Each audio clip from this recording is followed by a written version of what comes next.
Pemirsa, polisi menggerebek pabrik narkoba jenis hashish dan Happy Five di Jimbaran, Bali. Untuk informasi selengkapnya, sudah ada rekan kami Iman Fajar yang akan melaporkan langsung dari Jimbaran, Bali. Iman, silakan.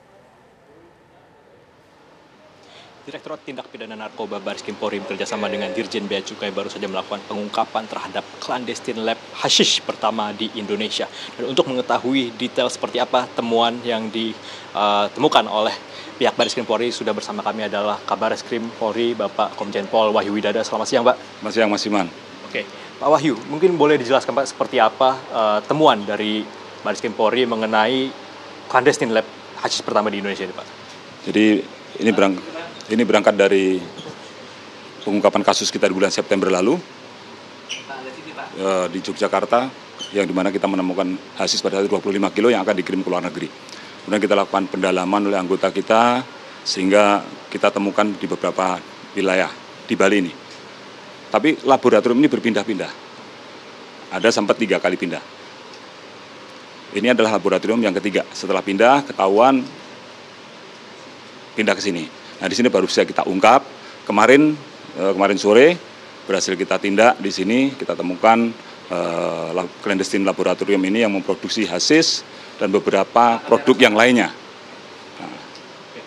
Kalau boleh dijelaskan, Pak, seperti apa sih bahan-bahan ataupun juga narkoba-narkoba yang ditemukan di pabrik ini, Pak? Mungkin boleh dijelaskan. Nah, di sini kita menemukan barang yang sudah jadi. Ini adalah hashish. Ada yang pakai warna kuning, emas, sama yang putih. Ini hanya yang membedakan adalah ukuran gram nasinya, yang 50 gram, yang putih 100 gram. Kemudian di sana adalah hashish yang belum dicetak. Kemudian kita juga menemukan barang yang sudah jadi, barang-barang bahan bakunya. Di sebelah sana mungkin Mas bisa dilihat, itu adalah untuk pembuatan Happy Five. Sebelahnya adalah batang-batang ganja yang sudah diprotolin dilepasin daun-daunnya. Kemudian yang 1, 2, 3 itu adalah bubuk hashishnya.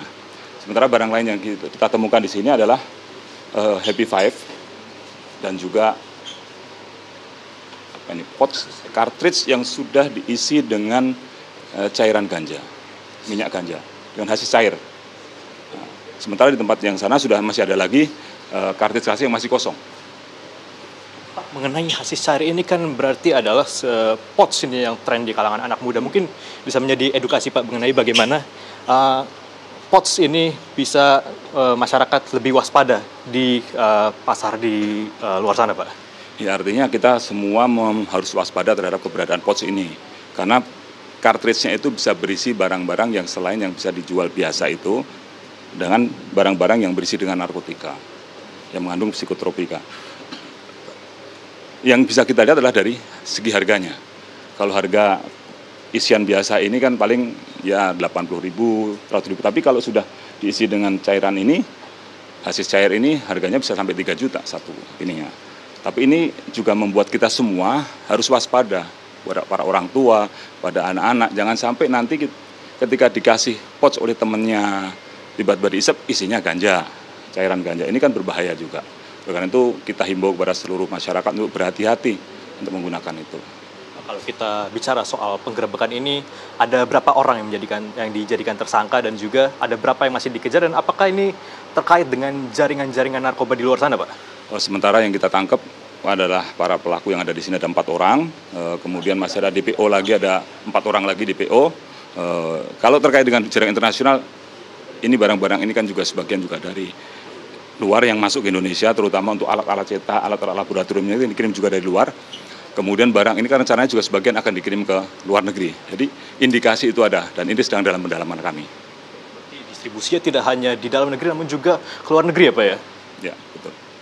Mungkin terakhir, Pak, apa langkah selanjutnya yang akan dilakukan oleh Baris Krim Polri untuk mengungkap jaringan-jaringan narkoba lainnya, Pak?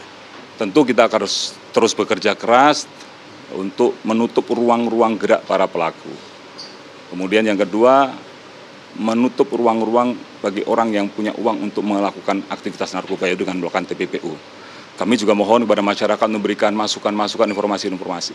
Kemarin yang kita tindak di Jambi juga salah satunya adalah hasil dari informasi masyarakat yang sampai ke kami kepada Polri, kepada saya, kemudian kita tidak lanjuti sehingga kita tangkap yang ada di Jambi. Ya. Pak Wahyu, terima kasih banyak atas waktunya dan semoga ke depannya Baris Krim Polri bisa mengungkap lebih banyak jaringan narkoba untuk kemudian bisa membebaskan Indonesia dari jerat bahaya narkoba. Terima kasih Pak atas waktunya.